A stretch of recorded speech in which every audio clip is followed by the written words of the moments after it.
Deixa fluir tuas bênçãos. Quer saber como? Vem pro vídeo.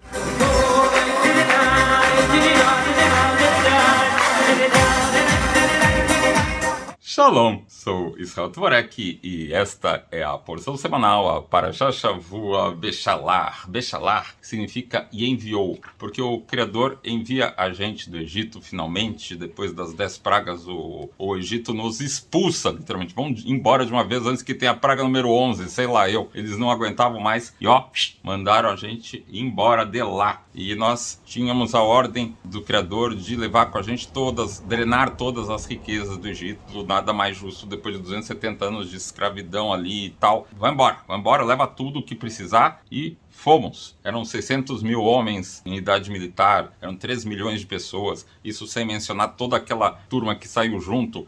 Cara, quando as bênçãos vêm, elas vêm mesmo e a gente precisa deixar fluir. Essa é a proposta do nosso vídeo, é deixar fluir a nossa bondade, deixar fluir nossos potenciais, deixar fluir nosso coração aplicado com a orientação do cérebro e principalmente sentindo com sensibilidade a alma. Para quê? Para fazer o nosso melhor, para a nossa missão na vida se manifestar. A gente veio já destinado de fábrica para este mundo, certamente para dar o melhor, para dar certo. Nem sempre a gente consegue entender que cada situação que a gente se mete na vida é a gente mesmo que se meteu, mas é a gente mesmo que se meteu. E se a gente mesmo que nos colocamos em cada uma dessas situações, certamente o Criador nos empodera com a solução para cada uma dessas situações. E se não tem solução, certamente é porque não é problema. Problema é algo que se define por ter solução. E nada como um dia após o outro. A paciência sempre rende frutos.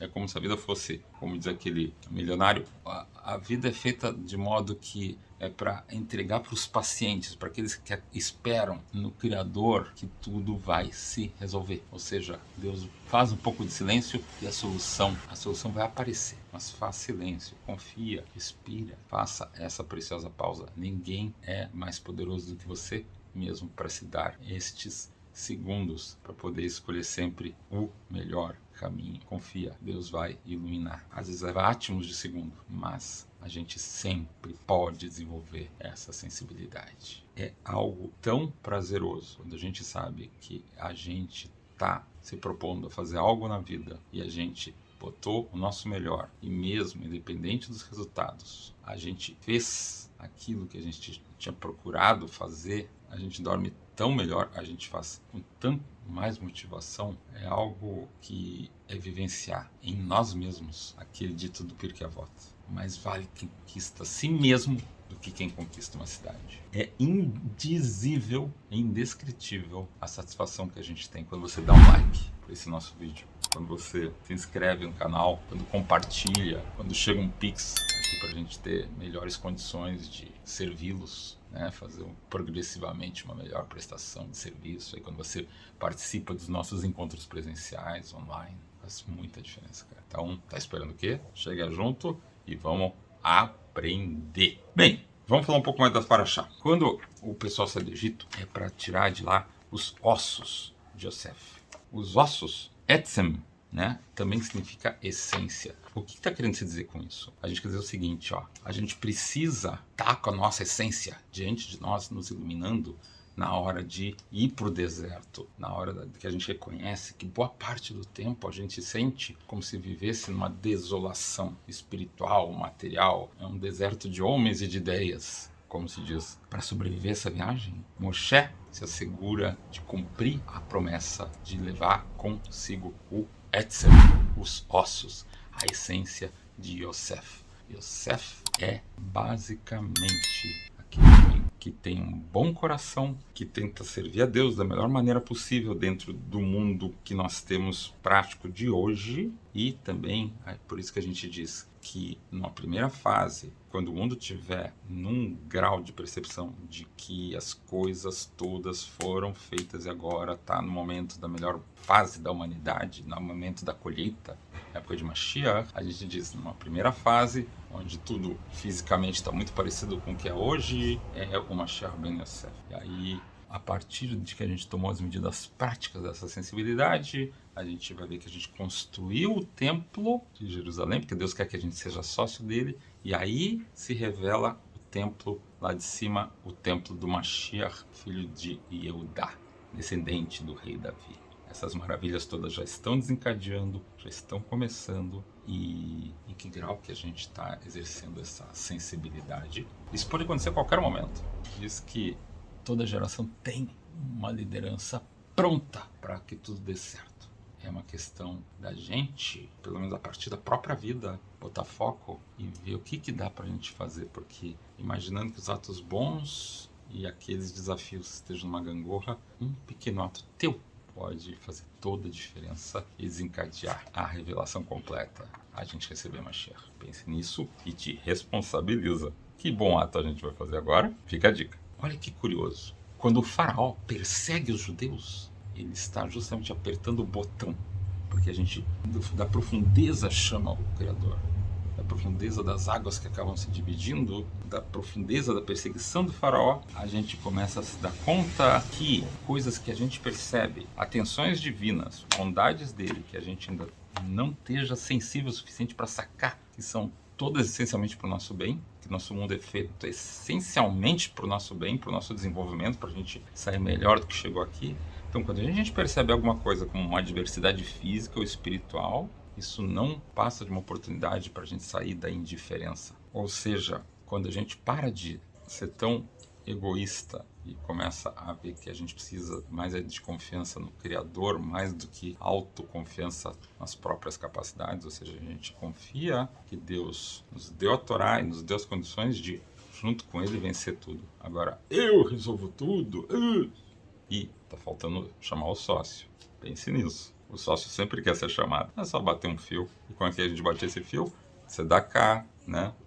Com ajudando o próximo, com um sorriso. Adiar isso até quando? Vamos junto? A gente sempre deve começar o dia pelo mais difícil, pelo desafio maior. Não procrastina. Bota a confiança que o Criador vai te ajudar a resolver.